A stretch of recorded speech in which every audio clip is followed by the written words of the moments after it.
Well, hello everyone. When we as Indians imagine ourselves a certain way, how the world looks at us, I think we think of ourselves as this raucous, can-do democracy.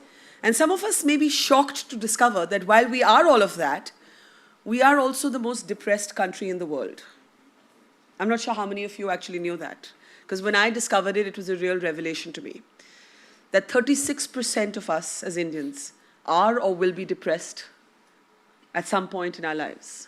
Let me share another statistic before I introduce my guest this morning. 371 people at last count, 371 Indians kill themselves every day. That was approximately more than 134,000 people kill themselves every year in India. And yet, the irony is that we continue to see depression and mental health issues as some sort of self-indulgence, as some sort of problem of the rich and famous, as not really where the priority of science and medicine should be. Well, here we are in conversation with two people who are going to tell us why that needs to change, and that needs to change yesterday. First up, somebody who actually does not need an introduction. We know her from our cinema. She's one of our most celebrated actors. But she's somebody I admire for a different reason, in addition to her star power and her talent. She decided to go public with a deeply personal and intimate story on her own struggle with depression. In fact, in a 1-hour nationally televised interview with me. And then wanted to follow it up with concrete action, so actually created a foundation to help others who grapple with the same issues. And we also have here Dr. Murli Doraiswamy, one of the foremost neuroscientists and doctors from the United States of America, who spent a long time researching the science of the why, what, and how of depression and mental health issues. Deepika, once again, I must compliment you on your courage, because it does take courage, and it takes courage for somebody like you, even more than all of us in this room, to talk about our struggles, because you're in the public gaze. There are 100 things that will be said, that have been said, including really low-level things like, oh, she's probably just doing this to promote her next film, right? And I know, because I was in that conversation with you when you broke your silence on this on television, how difficult it was for you, how painful, how raw when you talk about it. And therefore, I'm going to say sorry, because I am going to, in a sense, put you through that moment again, because there are people in this room who may not be familiar with your own story. So let me start by asking you, when did you know that you were depressed? When did you start calling it depressed? And why did you, this fantastical woman on our screens, decide to go public with something so personal? I think it started with just a feeling. It started with just a feeling of not being completely there, of feeling like, like we spoke about, that pittish feeling in your stomach where, and just breaking down for no reason. And truly just feeling completely lost and not understanding what was happening to me. And I think it was the intervention of my mother, who was visiting me at that time. And I think I lived with it for a while, actually. I was filming a movie at that time, and I had no idea what I was going through. And I'd go to work every day. I'd literally have to pull myself out of bed and go to work. And my mother just happened to visit me, completely different context. And the day she was leaving, I remember breaking down. And I was extremely surprised, actually, today when I think back at how aware she was of what I was going through. And the first thing she did was to call a family friend, and Anna Chandy, who's a counselor. But today when I think back, and of course I was hesitant at that point because I wasn't aware of what I was going through. And at the same time, for me, Anna is someone who's also a family friend. So I think that's where I sought comfort. But at the same time, I don't know if I would have done the same thing if I didn't have, sort of that comfort level. But it was my mother who really sort of identified the symptoms and immediately called her up And in one phone conversation with Anna, she sort of understood what I was going through. But at the same time, I think it's the way she dealt with me and with the situation at that point. She didn't raise any alarms. She made me feel like it was completely normal and okay, and that we will get through this. And then, of course, with her and Dr. Sham Bhatt, who have worked on me, you know, so I think initially I was also reluctant to take medication. But I think at one point I was just extremely exhausted. I couldn't do it anymore, and I think that's when I decided to sort of, I said, okay, let me start medication. Let me accept this help that people are willing to give me, and today there's a lot more awareness. I don't think I can say that I'm completely over it, but it's always a fear at the back of my mind that I might always have a relapse because it's been such a bad experience for me. What was the most, I remember you telling me that you felt that pit in your stomach, you felt empty, you felt directionless, that you would lock yourself in your vanity van and sometimes just cry, and you did not know why you were crying. That sometimes it helped to have people around, but sometimes it was the exact opposite. That sense of being closed in by a crowd when you're feeling isolated within yourself. Yeah, it helped having people I was close to and familiar with. It was comforting to have them around because then I could break down if I felt like, and if I had questions or thoughts in my head, I wouldn't hesitate to ask. But at the same time, if I was in front of the media or at an event, which happened many, many times, that's when I'd feel a bit suffocated because I didn't want to break down in public. And this is before I made up my mind to go public with what I was dealing with. Today, if that happens to me, if I ever go back to that space, and I hope I don't, I don't think I'd think twice about exposing the way I feel. And I think a large part of one's road to recovery is to accept what you're going through, and to not challenge it, but to embrace it. And to actually allow your body and your mind to go through that experience and know that there is a road ahead that will get you out of all of this. And it's not an individual, I don't think I could have done it on my own. I think it's very important to have that support system. So while, people credit me for coming out and speaking out, I think it's equally important for caregivers to acknowledge, and for us to acknowledge that it's important for them to be with us on this journey. Now, before I get Dr. Duraiswamy in, I want you to talk a little bit about the continued stigma. The continued stigma associated with mental health issues, with depression in particular.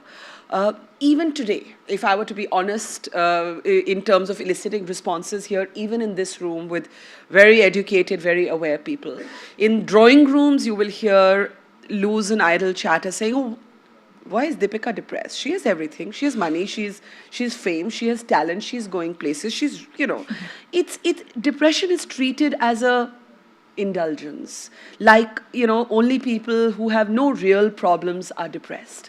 So when you came out in that conversation and millions of people saw it online, on television, read about it, were you worried that the people were going to be horribly mean? And were some people horribly mean? No. I don't think anyone was mean, but I didn't even think about it. I didn't think about the repercussions. I think you didn't have a moment of how will this impact my public image? No, not at all. I think for me, the idea really was to just change the way people in India and in the world look at mental illness and, give it the respect that it needs.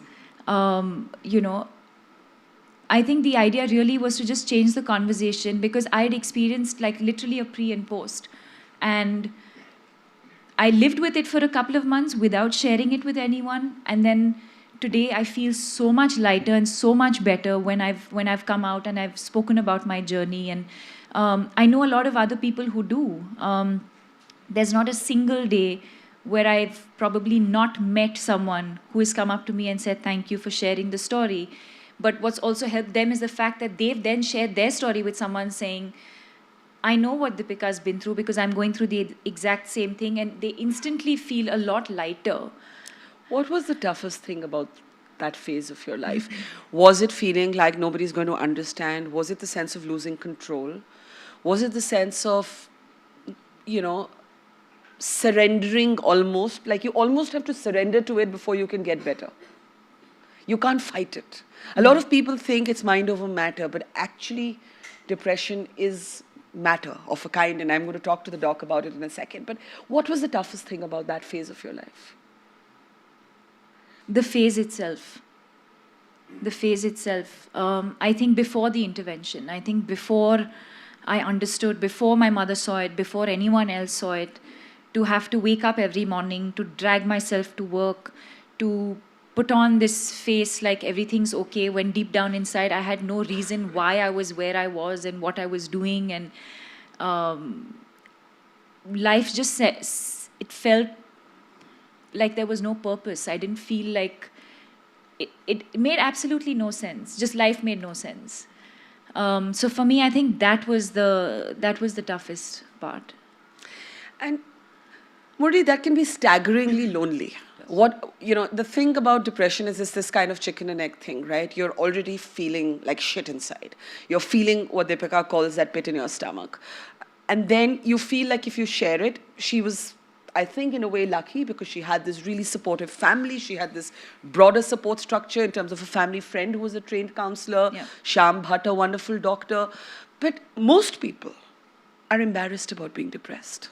Most of us are just plain embarrassed because we think we'll be judged. That's right. Even though 36% of this country, according to the World Health Organization, is depressed. Yeah. So it's very well said. And first of all, I commend you on coming out. I think it's a transforming moment in India in terms of mental health and the attitudes, and we need more champions like you. And I can't imagine a better champion than you. So Thank you. I want to point a few things about statistics that you alluded to. Depression and mental disorders are now the leading cause of disability in the world. And they are soon going to become the number 2 cause of death in the next 10 years or so. In India, something like 150 million people have mental disorders, and especially amongst youth. The average age of depression in India is 30. Women are twice as likely to have it as men. Yeah. And amongst youth, which is sort of defined as people under the age of 25, I think in the previous session, Karan said that roughly half of India's population is under the age of 25, and our country depends on them for all of the accomplishments it's going to make. There is one suicide every hour in that age bracket, making India maybe one of the leading suicide countries. Yeah, it is the highest number of suicides age bracket. Between 18 and 29. That's right. And all of the symptoms that Deepika described are classic symptoms of depression. There is an enormous treatment gap. It takes on average between 1 to 2 years for the average person with mental illness to even be sort of recognized that they have the symptoms to seek help. And we have something like a 10 to 30-fold shortage of mental health professionals in this country. So even if somebody recognizes that they need help, it's very hard for someone living in the rural areas or someone who's poor coming from sort of the marginalized sections of society to find the right care and treatment. Can you speak to exactly on that? Can you speak to why then depression is not treated as seriously as another illness which is more physically identifiable, maybe? Like one of the things that Deepika mentioned was that she resisted medication. Now that is a very, very common response. I mean, I remember I used to get anxiety attacks, and when my doctor told me, you need to go on medication, I said, no, I don't want medications, messing with my brain. Now, this is a standard response, and I was having this response as an educated, aware journalist, right? So what intrigues me about the battle against depression is we are not able to cross that collective psychological barrier where even everybody sitting around me, the first instinct is this happens to other people. Hey, why would I be depressed? This happens to other people. Yeah. So I think Tipper Gore, Al Gore's wife, suffered from depression, and she described depression as the greatest stigma of the 21st century. There's 2 elements of that stigma. The stigma of depression is unlike the stigma of any other physical illness. One is there's a self-stigma. Yeah. You yourself feel bad and you think it's a weakness. And that sort of almost spreads to others around you, your family and your friends, and they don't want to talk about it, and they kind of hide the problem until they get burnt out themselves, and then you're forced to seek help. So it's a twofold, and depression affects the core of who we are as human beings, our emotions, or just our personality, our cognition, all of that, and that's, I think, explains why the stigma has been so great. And I think things like what Deepika's foundation is doing, education, is really the core of overcoming stigma, especially education at younger age groups. And I think PM Modi, in one of his radio addresses, said, very simple, expression rather than suppression. And I think Deepika, exactly, she has done that by talking about it, by spreading the word, by educating people, especially in the youth. That's the key, I think, to overcoming stigma. I want to come to the science of it in a moment, but I want you to talk a little bit about two things. One, I remember you telling me that at that phase when you slipped into this depression without knowing necessarily that it was depression, you had lost a very close friend. And I remember you told me that, again, you thought, or you didn't know that this friend was depressed. And that if this friend could do this to him, in terms of not thinking his life was worth living, just imagine how many other people around you might be living with that. So can you speak a little bit to how losing that friend maybe, in a sense, began your own journey of self-discovery of what you were going through? I'm not saying that was the cause of your depression. Yeah. I'm saying it probably helped you to uncover it. Well, he was a friend of a friend, and for me, someone I had met socially many, many times. But I think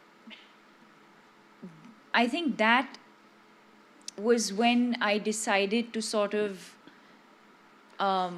speak up and to do something about it, because I was seeing so many people around me. Now that's just one instance. We wake up today, we read the papers every single day. There's a headline. And my heart aches because it's preventable. It's absolutely preventable. And I think a large part of also the stigma comes from the fact that in schools, we talk about physical education. We have physical education classes. I had physical education in my school. But we didn't have anything to talk about mental health. Not one session, not a class, it's not part of the curriculum. So I think if we included that in the curriculum and we introduce just the idea of the importance of mental health at a school level, there will be no stigma, because it's the same way as a child you're educating me about so many other things. So educate me about the importance of mental health the same way we talk about the importance of physical health.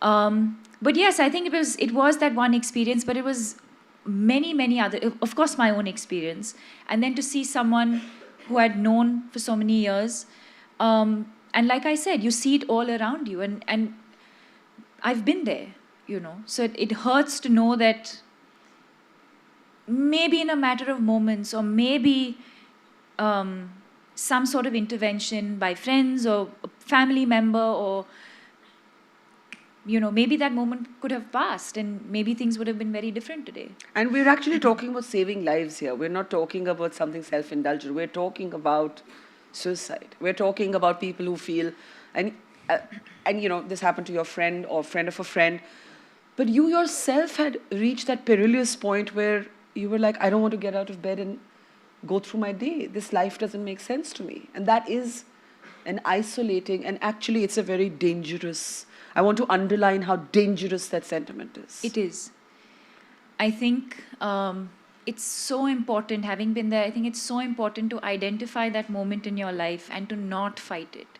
It's so important to just accept, embrace, talk to somebody about it. I don't know, correct me if I'm wrong. I don't mind if it's wrong diagnosis. I don't mind if I feel like I'm depressed, but I actually go to a doctor and he feels, or a specialist feels, I'm not depressed. I'd rather be in that space than underestimate what I'm going through. When we have a fever, we don't think twice about, I'm not talking about medication necessarily, but when we have a fever, when we have a cold, when we don't hesitate to pick up the phone and talk to someone or casually mention to someone that I'm feeling feverish today, my throat is aching today. So why don't we talk about how my mind is feeling? I'm not feeling well today. I'm physically fine, but my mind's not there. Why can't we talk about it the same way? So why did you resist the medication? And the reason I'm pushing you on this is because I know Dr. Duraiswamy will bear me out on this. This is the most common. Even people who are able to bring themselves to a doctor and say, help me. There is a resistance. The mind, we treat our mind as something, we ourselves treat our mind as something different. Yeah. Like if somebody tells us we're diabetic and we need Januvia or insulin, we will take it. And we'll say we'll also exercise and we'll lose weight and we'll do all of that, but we'll take the medicine. But when it comes to mental health, we resist. Why did you resist medication at first? I think it's the same stigma that we're talking about. It's the same Exactly. stigma. That what if I'm already not feeling great, and what if this thing messes with my mind even more? It's the it was just the stigma, nothing else. And the day I overcame that, I'm fine. So how do we know if we're depressed? Great question. And not just sad. No, it's a great question. So I think what most people don't realize is that clinical depression is not just your everyday blues or everyday passing sadness. We all encounter moments of sort of blues, rejections in our work, family life, accomplishments, playing tennis, you lose to somebody. Yeah, we're all sad. But most of those kinds of everyday blues, we're able to snap out of it in a few days, in a few hours. Clinical depression is far more serious, far more debilitating. Typically, we define clinical depression in medical terms as someone having 5 or more symptoms of depression for most of the day, for at least 2 weeks. And these symptoms are impairing your everyday functioning, both at work and in your family life. So Google recently put out a screening questionnaire on their search tool called the PHQ-9. It's a validated depression screening tool. It's not a diagnostic test, so you cannot diagnose yourself with depression. And hundreds of thousands of people have already taken this screening tool. It's not available in India yet. All it tells you is if you score low, then your mood symptoms are probably just benign everyday blues, adjustment to life stressors. If you're scoring on the high end, it's time, as Deepika pointed out, to go seek professional help. It may be depression, it may not be depression. A variety of medical conditions can also mimic depression. Thyroid imbalances, vitamin deficiencies, in the elderly, small strokes, medication side effects. One reason why people don't want to take drugs is many older antidepressants carry a lot of baggage with them. In fact, a new study just came out that antidepressants double your risk for death on their own. So that's the sort of... So then what do we do? Well, so medication is not the solution necessarily for depression. So milder forms of depression can be treated with therapy, can be treated with yoga, exercise, lifestyle changes, environment changes, family support, reducing isolation. There's a variety of things that one can do. But you mentioned Google. And one of the things I want to talk about is the double-edged sword that technology is. Sure. So we live in this most interconnected yet lonelier world than ever before. And we've all heard of this disaster, sort of things like the Blue Whale Challenge that are actually leading young people into this sort of sense of isolation and suicide and death. And the dangers of being alone in a crowd, the dangers of having a relationship only with your phone. Are these things to worry about more today than before? Is it true to say that we're in more danger of being depressed in today's world than we were 30 years ago? Or is it that 30 years ago we simply didn't know what depression was? I don't recall what the newspapers said 30 years ago, but they probably said things like the Sony Walkman would cause depression. I don't know. Maybe. I have no idea. But yes, it's true that... So we actually did a very interesting study. We monitored internet usage amongst a group of freshmen for a whole semester. And just based on their patterns of internet use, we could predict who were depressed and who was not depressed. For example? For example, people who just spent an enormous amount of time just on certain types of video games. You can tell by the color of the Instagram photos whether someone is depressed or not depressed. Explain that. Just people who have depression or who are going to get depression 3 to 4 months from now tend to post darker, more muted colors on Instagram. They don't tend to use the brighter colors. A study just came out like about a week ago. It's not yet, of course, these are not diagnostic tests, but what I'm saying is we have a two-way relationship with technology. Anyone who just spends over too much time with the internet. That's everyone here. Well, not just We are you. all depressed by that. No. That screening test, we're all No, failing. no. That's causing sleep problems, which is going to lead to cognitive impairment and dementia late in life. Yeah. So let's not worry about that. That'll be Yeah. another session. So kids really who are isolated, they're locking themselves up in their room, they're spending an enormous amount of time with video games, those kinds of things. Yes, one needs to consider whether this is worrisome or not. You parents need to really look at what kinds of games they're playing. If they're violent games, if they're all leading to the blue whale kind of thing, then sure, there's risk-taking. Teenage brains are not fully developed. So that's where I think one needs to be worried. On the other hand, I think technology can have a positive role because one, you can increase the access to counseling, and I'm sure your foundation is going to use technology for education.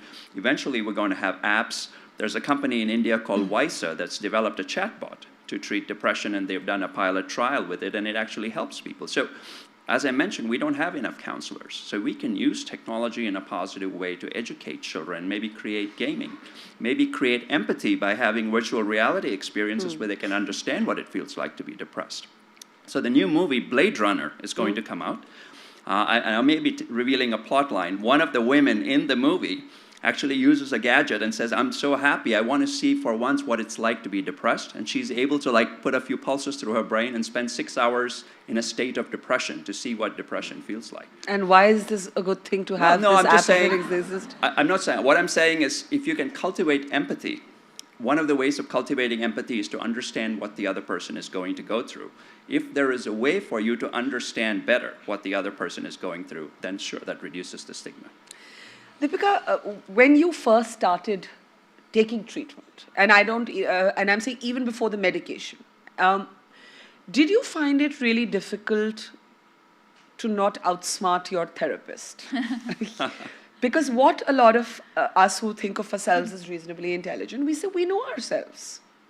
We know ourselves, and what are you going to tell me, some stranger sitting on a couch, that I don't already know about myself?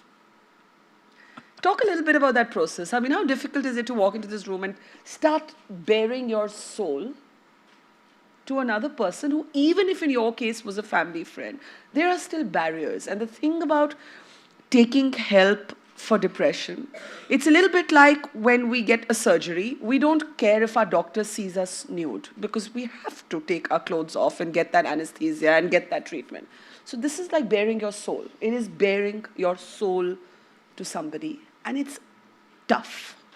So talk a little bit about that process of getting help and the obstacles you had to jump over within yourself. I think for me, there was this stigma before. Not once you started. Yeah, but Varka, once I made up my mind, once I decided that, I'm done. I can't live like this anymore, and I want to get better. I need to get better. And then it was a deep dive. There's no halfway. I don't know if there is, but it wasn't for me. So the day I decided to then seek help and speak about it, and speak to my parents, speak to my sisters, speak to my doctors, then I'd share everything with them. So there was no no barriers, no holding back? No. Every question that they asked, everything they wanted to know, past, present, whatever they wanted to know, I shared everything with them. But that's unusual because a lot of people, even if they're able to cross the first hurdle, I don't know if you can bear me out on this, the second step is tough, right? So you say, okay, I'm depressed. I'm enlightened enough to know that this is a problem. I need help. But do I really want one person to know everything intimate? When I say intimate, I mean things in my head that I may not have shared even with my parents or my sister. But I now need to share with this doctor to get help. No, I think it's a very important point. Deepika, of course, was working with people you already knew and trusted and highly qualified individuals. So part of what you're talking about is called the therapeutic alliance. And it's the job of a skilled counselor or a psychiatrist to establish that alliance. And you have to get a read on the person. So, there's a saying in medicine, you don't treat the disease, you treat the person who has the disease. You want to know, is this person open-minded to a biological view of depression? Is this person open-minded to more a psychological view? What are the triggering factors? What are the positive strengths? What are the weaknesses? You want to boost the positive strengths of the person to make them feel comfortable. before you can introduce sort of the core therapeutic, psychotherapeutic elements. So there's a process. It may take a little longer for some people, as you pointed out, but eventually they'll open up. That's why psychotherapy is not a quick fix like 1 day or 2 days. It may take several sessions over 12 weeks. And then sometimes people have to get periodic therapeutic counseling sessions for months or years. Deepika, one of the things we didn't speak about is, why did you decide to go public? The foundation I'll come to, but you didn't confine to sharing your story to your mother and father and your therapist. You actually took it out to the country, to the world, and that could not have been easy. And I remember one of the things you said was that if I can change even one life, this was worth it. Yeah. But you must have wrestled with that choice at some point. Do I keep it within the home? Do I take it public? And I bring it back to the fact that you live in the public gaze, which makes your going public with it a different narrative than from, if she went public with it. So what made you say, not just am I going to get better, I'm going to tell this story to everybody who cares to listen to it? I think it was at multiple levels, Barkha. I think one, like I said, after having been through what I did, if I could share my story and if anyone in the world heard me and identified with what I went through and could come out of it or understand and, if I could make a difference to at least one life, I felt at that point I'd, all of, going public, speaking about it would be justified. I also felt like the narrative around mental health in India needed to change. And I can do that today, the very reason why we're sitting here today. Because I felt like when I hadn't, and like I said, I was also working at that point, I was like, why can I not tell someone when someone asks me how am I doing? Like the film that you just saw before we came in is, I think what got to me was when people were asking me how are you doing? And one day I thought, are they really asking me how I'm doing? Do they actually have the time to listen if I said I'm not feeling okay? Will they actually give me that moment and understand what I'm going through, or is it just perfunctory? Is it just superficial? When we ask people, how are you doing? Is it just superficial? Is it just, formality because that's the way we've been brought up? Like just ask and, yeah, I'm fine. Oh, great. Everything's great. Is everything really okay? And I wasn't okay. So I think that's what really got to me because I wasn't okay. And it reached a stage where I was like, why can't I just tell people that I'm not okay? It was just that. And that's when I reached out, and that's when I felt like I needed to talk about it. I felt like, because I felt bottled, I felt caged, I felt like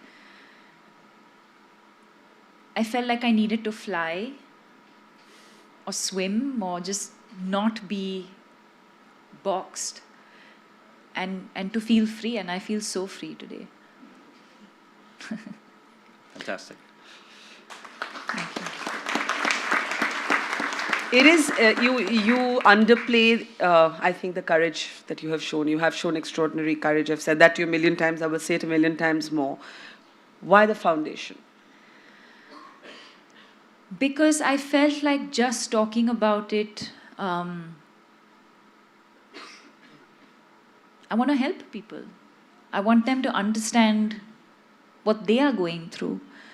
We want to create awareness. We want to tell people that it's okay to feel the way you do if you're feeling a certain way. It's absolutely all right. So to create the awareness, to reduce the stigma, which is going to take us many, many years. Having said that, I think in just the last 2 years, I feel like the conversation is really shifted. Is it going to happen soon? Maybe not. But are we moving in the right direction? Most definitely. So to create the awareness, to reduce the stigma, to go into schools and colleges and educate teachers, educate students, educate parents that there is something like this that exists. It's there, it's happening all around us. and do something about it before it's too late. Suicide, depression is the next big epidemic to hit the world, if it isn't already. Yeah. And reach out to corporates, reach out to the corporate world. Tell them that it's so important in your workplace to identify what you're going through because the pressures are so high, to identify the people that you work with, to help them if you see sort of any symptoms. I think basically just to create the awareness, and hopefully one day, we also want to be the happiest country in the world. We don't want to be the most depressed. We don't want to be the country with the highest suicide rate in the world. So workplace, I mean, we are at the India Economic Summit at the World Economic Forum. It is a question for workplaces. We are entitled to medical leave, but I don't know that workplaces offer medical leave for depression. No. Yeah. This discrimination is part of the stigma again. You'd call it discrimination? I think so. There's no other word, that I can use for it. Look, at the end of the day, there's no economic wellness without mental wellness. That's the core of any economic summit, is that we're in a cognitive era. It's not the building of a company that has real value, it's the cognitive skills of their employers. And ultimately, you can't perform if you're not well.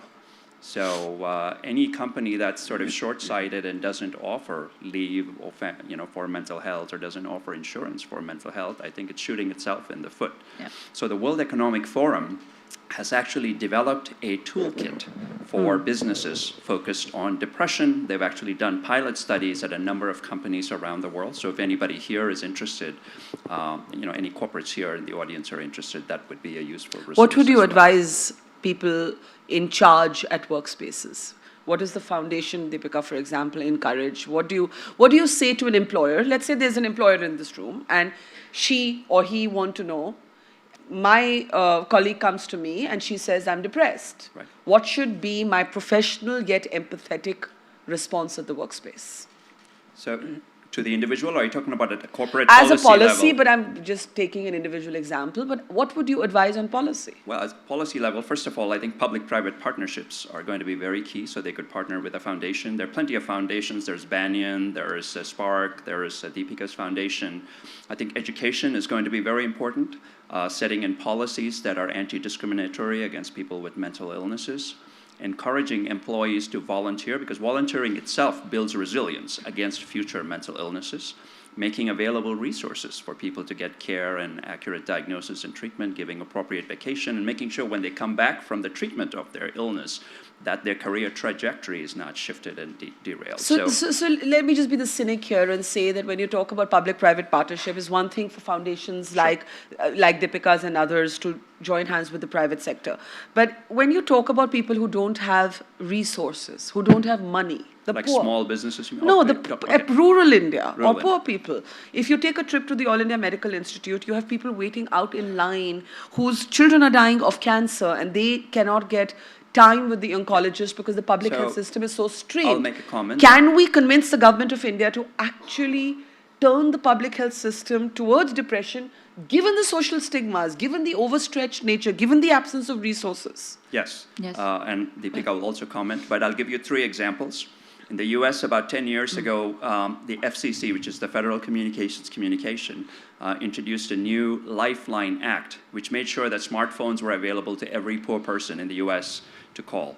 The city of Birmingham and London created a public-private partnership with about 20 companies, raised $125 million, started a 24/7 hotline for college students and high school students to call in on mental health issues. They also started a special college where people who have mental health and drop out of colleges can catch up with their curriculum and go back to the original college. New York City has started a $30 million public-private partnership to take care of mental health amongst the homeless and amongst the poor. So yes, it's entirely possible. There are hundreds of corporates here who would be glad to support such an endeavor, but maybe you want to add to that. No, I think similarly, I think it's important for people at workplaces, policymakers to sort of, like we were talking about leave, if I'm diabetic, if I have a surgery, if I'm pregnant, if I'm X, Y, and Z, you will be allowed medical leave. Whereas if you go to your boss and say, I have depression, he's more likely to say, I'm going to have to sack you. Yeah. We need to normalize that. We need to treat it like anything else. I think a large part of the stigma, or a large part of, even if there's people who want to come out and seek help, you need to confide in your boss, or you need to confide. I think there's the fear of losing your job. Look at your own life. If you had gone to a film producer and said, I can't do this film right now, or because I'm depressed, what do you think would have the response would have been? Maybe there are people who haven't offered me films because they think I'm depressed and I can't act. I don't know. You think that's I happened? doubt it. Maybe. I don't know. It has. And did that make you ever regret going public? I'm in a good space because I can choose the movies. No, I know. I want to do. I know. But I don't think everyone has that luxury of choosing where they want to work, when they want to work. So it's important for the organizations to understand that we need to treat this the same way as anything else. I think it's equally important to have frequent sessions in your corporate offices about the importance of mental health. I think it's important to have a tie-up with a counselor, or maybe have an in-house counselor, or maybe not a psychiatrist, but it's important to have an in-house counselor when your staff is burnt out, they need to talk, they want to speak to someone, somebody's there, or at least make them aware that they should. And I feel today it's important to just seek help of a counselor anyway, because our lives are so fast-paced with technology, with so much going on in the world. I don't think there's any harm in just seeing a counselor anyway, because... Did you continue to see a counselor even after you got better? On and off. Whenever you needed to. I know a lot of my friends who've never experienced anxiety or depression, but it's very important for them to see a counselor, to see their counselor every now and then. A lot of people do. And we need to normalize that as well. A lot of people say, I have a meeting. You lie about it. I'm in the middle of something, I'll call you back. Or just lie and say I went to a general practitioner. We need to normalize it. It has to be as normal as anything else. So I'm going to open this up. I don't know how we're doing on time, actually, if somebody can tell me, but we've got 10 minutes. The cultural dimension, doctor, because this therapist thing reminded me that, a friend of mine recently said to somebody who said, I've got a meeting with my nutritionist at 1 and my counselor at 2, that you're really living the American life. Now, this was right. But there is a cultural dimension to it. Like in India, we think of these things incorrectly as these Western imports into our country. So I want you to speak briefly on that. And actually, I'm seeing Anna Chandy here, who's actually Deepika's counselor. So I want to bring her into the conversation. Sure. But just on that thing of the cultural dimension. Culture is very important, and all treatment and diagnosis has to be culture appropriate. There are many, many psychiatric disorders that would be viewed as abnormal in one culture that are normal in another culture. I'll give you an example, which is somewhat not pertinent here, but there's a condition called Williams syndrome, where people are born with this genetic condition. They don't discriminate at all. They treat individuals of all races as equal. Of course, in countries where there's a lot of racial discrimination, that would be seen as a good thing. In America, for example, people see people with Williams syndrome as something very great. In other countries where there's sharp class distinctions, people see Williams syndrome kids as very abnormal. So apply that to depression. So depression has to be treated in a cultural context.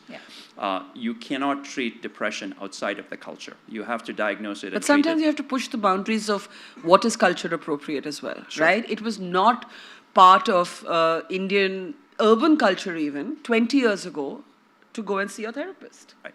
But today there is a greater acceptance. So culture is not static either. Sure. But that's not to say that American or Western psychotherapy is the only solution.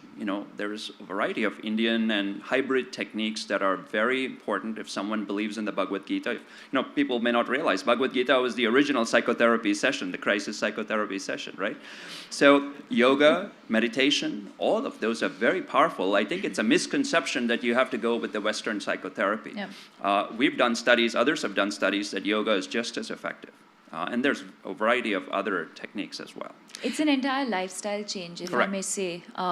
My life, literally pre and post, my life post depression is very, very different from my life before. What's the biggest difference? I take care of myself, and I don't feel guilty about But it. didn't you always, like as an actor, take care of yourself? Or do you mean beyond physically taking care of yourself? It's absolutely not in terms Related of to physical appearance, but it's important to, and especially with women in India, I feel that there's a lot of guilt Yeah. attached with taking care of yourself and doing things for yourself, because we're constantly playing roles and constantly doing things for other people. And the minute you take that 1 hour off because you want to go and see your friends for lunch, Yeah. there's suddenly so much guilt. It's totally okay to do something for yourself, a little bit of some, of me time, whether it's going to getting frequent massages, whether it's sleeping, adequate sleep, eating well, just taking care of yourself in a holistic, in a holistic way, not just medication like we talk about, is just one of the things that's the approach I took. Yeah. Maybe And it'll be different for. We want to emphasize that no one's dissing medication. Medication can be life-saving for some individuals. Yeah. So I want to make sure Yes. that it doesn't work for everyone. Okay, I need to go into the audience. We have 5-7 minutes. Anna, why don't we start with you? If you just want to speak, start taking Deepika's experience with you as a starting point, but what you'd like to say to the people here, especially parents. I think for parents, for families, what should they be looking out for? I think in India, particularly with the experience of the foundation, adolescent children, a lot of the symptoms, obvious symptoms, show up in depression, early stages of depression, as behavioral.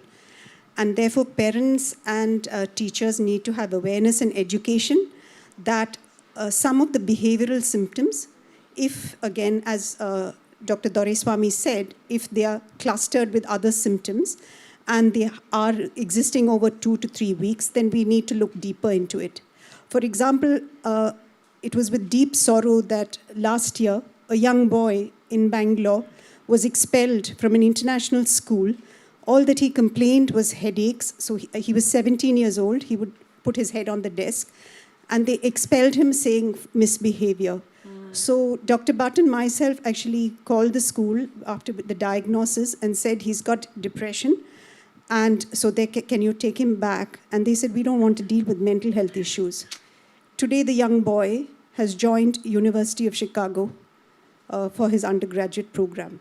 So the discrimination and excluding young children, under the guise of laziness, because sometimes there is apathy, laziness, or labeling them, I think. Or not wanting to take the responsibility. Like I can imagine the school calculating, if this boy does something to himself, we don't want that responsibility. Absolutely. No one wants to take that responsibility. We've had a lot of pushback from schools as well. Yeah. When we've wanted to, take our schools program.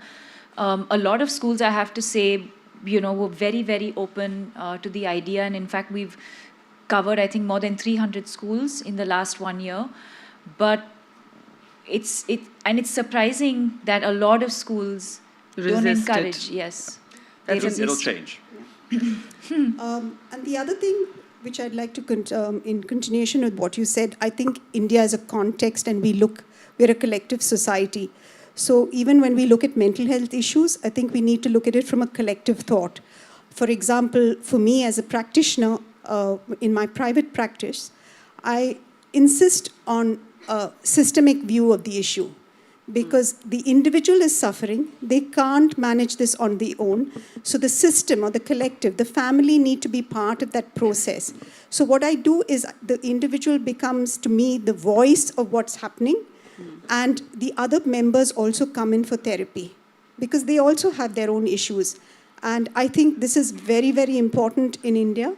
While I'm not disputing that, Western approaches are important, but we also need to remember a lot of the Western approaches are individualistic.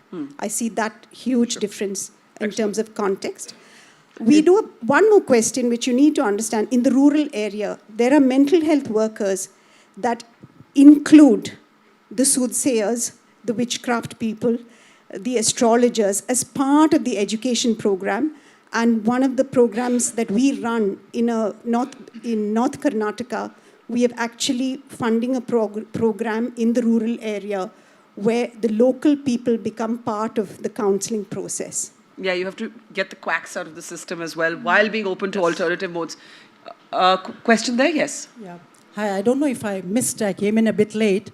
Ms. Padukone, you had everything going for you. You're good looking, you were rich, everything. So tell me. Don't say why are you depressed. No, I'm asking this then our 1 hour conversation has been Can An hour. depression come to anybody for no reason? Because somebody who has everything going for her, why should she get depressed? I'm asking this not from a personal point of view, because I know of some people or somebody that is going through depression, and I'm not able to figure out what's the reason. Right. So I I'm think Dr. asking you, Murli would be the right person to answer that question. But can I just preface here, because you did come in late, ma'am, and one of the things we did discuss was that this is the response that actually hems people in, that you've got everything, why are you depressed? Well, nobody wants to be depressed, right? So it's not like you're wishing it on yourself to be depressed. So we don't fully understand the biological roots, but there are biological triggers. Could be partly genetic, partly a mix of some psychological, social, and biochemical factors. If there was a way that I could have scanned, her brain at the time that you were feeling empty, sad, maybe we would have seen some changes in biochemical circuits, etc. But at this point in time, we don't fully understand it at that level of cellular circuitry alteration. All we know is that there's a combination. Some people, it's an obvious response to triggers. So, for example, you just tell someone, I don't love you, and you spiral into a downward spiral of depression. That's an external trigger. Yeah. In others, it just comes out of nothing. They're doing fine, Seemingly and all nothing. of a sudden, Yeah. it Seemingly just comes nothing. there. Okay. Seemingly nothing. I'm going to take here in the front row. Are we out of time? Okay. Just last comment, yeah. Sure. In option B, Sheryl Sandberg and Adam Grant talk about two phrases. I know exactly how you feel, and let me know if I can do something for you. Mm-hmm. When you hear these two phrases, do you feel comforted or do you feel a cognitive overload? Because research shows... Do you feel comforted that you've been understood, or do you feel that you have to tell other people how they can help you? It's a bit of a confusing question, yeah. Do I feel comforted when somebody asks me? So in the book, they say that one shouldn't actually say, I know exactly how you feel. Oh, okay. All right, got it. That's true. So do you feel people got you with empathy, or do you feel like they're patronizing you? Like they don't exactly know how I you can feel? tell the difference. I can look into their eyes and know. You can tell. You can tell when someone's genuinely reaching out because they know, either they understand, they're empathetic, and they know genuinely what I've probably gone through, or they know someone who's been through the similar experience. And then there are the ones who are just faking it. All right, I'm afraid we do have to close it there. I'm getting the signal that we do have to wrap. I think it is fair to say that Deepika's public accounting or chronicling of her own story is not just brave, but it has a purpose to it. Let's just say that the foundation, the telling of the story is a purpose, that the next time somebody says to you that they are depressed, please treat them with the respect that sentiment, that ailment, it is an ailment. And it is treatable to some degree, preventable to some degree, like any other physical ailment. And that would perhaps be the biggest service we can do to people like Deepika and Dr. Duraiswamy who work in this area. Let's have a round of applause for our guests today. Thank you very much. And to you for brilliant moderation. Thank you. no doubt about that.